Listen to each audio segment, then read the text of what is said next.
سمجھ گئے؟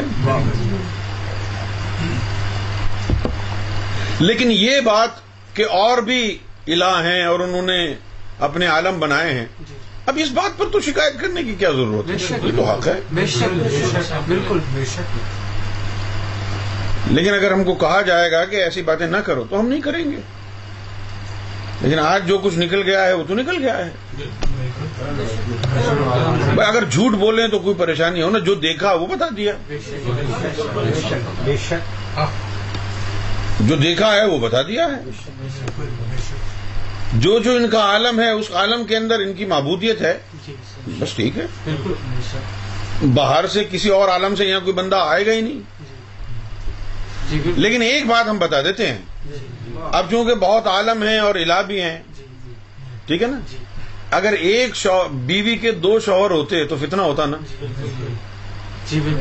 تو اللہ نے بھی کہا کہ اگر 2 الہ ہوتے تو پھر فساد ہو جاتا. اس لیے سب کو الگ الگ جہان سب نے اپنا بنایا. ایک جہان میں 2 الہ نہیں ہو سکتے نا.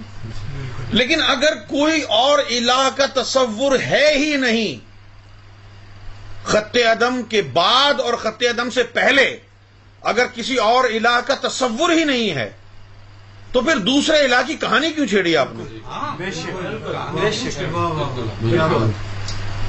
بھائی جب کسی کا وجود ہی نہیں ہے تو پھر آپ باتیں کیوں کر رہے ہیں کہ بھائی کسی اور کو سجدہ نہیں کرنا؟ ارے کوئی ہے ہی نہیں تو سجدہ کس کو کریں گے؟ اچھا یہ بات آپ کو سمجھ میں آ گئی ہے؟ اچھا اب اللہ کے علاوہ بھی کوئی الہ ہے، اس کا ثبوت کیا ہے؟ تم نے وہاں تو جا کے نہیں دیکھا،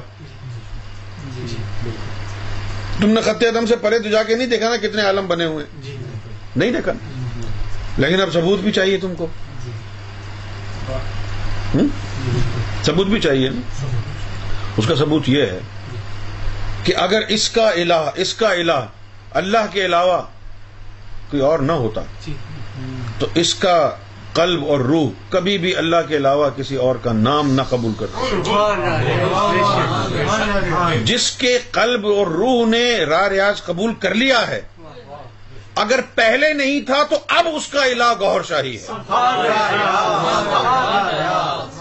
اگر پہلے نہیں تھا تو اب اس کا الہ گوہر شاہی ہے، اور اگر اب اس کا الہ گوہر شاہی ہے تو یہ ثابت ہوتا ہے کہ پہلے الہ سے زیادہ طاقتور ہے، تبھی تو الوہیت چینج ہو گئی اس کی.